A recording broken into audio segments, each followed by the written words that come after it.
0.0036 into 0.0006 by 0.000006 into 0.0008 ദശാംശ സംഖ്യകളുടെ ഗുണനവും ഹരണവും. ദശാംശ സംഖ്യകളുടെ ഗുണനവും ഹരണവുമാണ്. നമ്മൾ ആദ്യം അംശത്തിൽ ആകെ എത്ര ദശാംശ സ്ഥാനമുണ്ട്, ന്യൂമറേറ്ററിൽ ആകെ എത്ര ഡെസിമൽ പ്ലേസ് ഉണ്ട്. ഇവിടെ ദശാംശം കഴിഞ്ഞിട്ട് 1 2 3 4 5 സ്ഥാനം. ദശാംശം കഴിഞ്ഞിട്ട് 1 2 3 4 5 സ്ഥാനം. അതുപോലെ ഇവിടെ ദശാംശം കഴിഞ്ഞിട്ടോ 1 2 3 4 5 6 സ്ഥാനം. ഇവിടെ ദശാംശം കേട്ട 5 സ്ഥാനം, ഇവിടെ ദശാംശം കേട്ട 6 സ്ഥാനം. ഈ ദശാംശ സ്ഥാനങ്ങളുടെ എണ്ണം തമ്മിൽ കൂട്ടുക. ദശാംശ സ്ഥാനങ്ങളുടെ എണ്ണം തമ്മിൽ കൂട്ടുക. 5 6 കൂട്ടിയ 11. അതായത് അംശത്തിലാകെ 11 ദശാംശ സ്ഥാനമുണ്ട്. ന്യൂമറേറ്ററിലാകെ 11 ഡെസിമൽ പ്ലേസസ് ഉണ്ട്. ഇതുപോലെ ഛേദത്തിൽ നോക്കുക. ഇവിടെ 1 2 3 4 5 6 7 സ്ഥാനമുണ്ട്.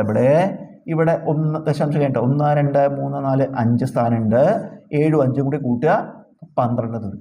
അപ്പോൾ അംശത്തിലാകെ 11 സ്ഥാനം, ഛേദത്തിലാകെ 12 സ്ഥാനം. എവിടെയാണ് കൂടുതൽ? ഛേദത്തിലല്ലേ. അപ്പോൾ ഛേദത്തിലത്തെ ഡെസിമലാണ് കളയുക. ഛേദത്തിൽ ഡെസിമൽ കളഞ്ഞാൽ ഇവിടെ ഡെസിമൽ പോയാൽ എന്താവും? 6 ഇൻറ്റു ഇവിടെ ഡെസിമൽ കളഞ്ഞാൽ എന്ത് വരും? 8. ഡെസിമൽ കളഞ്ഞാൽ പിന്നെ പൂജ്യങ്ങൾക്കൊന്നും വരില്ല. 6 എന്ന് വന്നു ഇൻറ്റു ഇവിടെയും പൂജ്യങ്ങളെല്ലാം പോയാൽ 8. അപ്പോൾ നമുക്ക് ഛേദം എഴുതി എന്ത് ചെയ്തു? ദശാംശം കളഞ്ഞെഴുതി അല്ലേ. അപ്പോൾ ഛേദത്തിൽ എത്ര ദശാംശം കളഞ്ഞു? 12 സ്ഥാനം കളഞ്ഞു. ഈ ദശാംശം കളയുക പറഞ്ഞാൽ ദശാംശം വലത്തോട്ട് നീക്കുക എന്നർത്ഥം കേട്ടോ. ദശാംശം കളയുക, ദശാംശം പോകണമെങ്കിൽ വലത്തോട്ട് നീക്കണമല്ലോ. ഇടത്തോട്ട് നീക്കിയ ദശാംശം, അതായത് പൂജ്യങ്ങളുടെ എണ്ണം കൂടിക്കൊണ്ടിരിക്കും. അപ്പോൾ ദശാംശം കളയുക എന്ന് പറഞ്ഞാൽ എന്താ ഉദ്ദേശിക്കുന്നത്? ദശാംശം വലത്തോട്ട് നീക്കുക. അപ്പോൾ ഇവിടെ ആകെ എത്ര സ്ഥാനം വലത്തോട്ട് നീക്കി? 12 സ്ഥാനം വലത്തോട്ട് നീക്കി കളഞ്ഞിട്ടുണ്ട്. അപ്പം മുകളിലും തുല്യമായി അതേ സ്ഥാനം നീക്കണം. ഛേദത്തിൽ എന്ത് ചെയ്തു? അത് തന്നെ അംശത്തിൽ ചെയ്യണം. അപ്പോൾ ഛേദത്തിൽ എത്ര സ്ഥാനം വലത്തോട്ട് നീക്കി? 12 സ്ഥാനം വലത്തോട്ട് നീക്കി.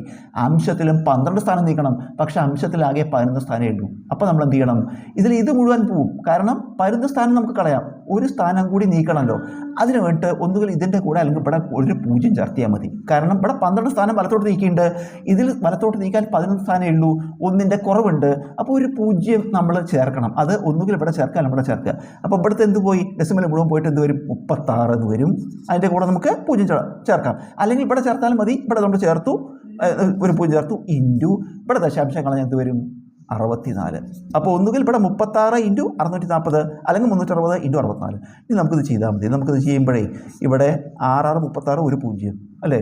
ഇവിടെ 8 8 64, 60 ഇൻറ്റു 8 86 48 ഒരു 0. ഉത്തരം 480.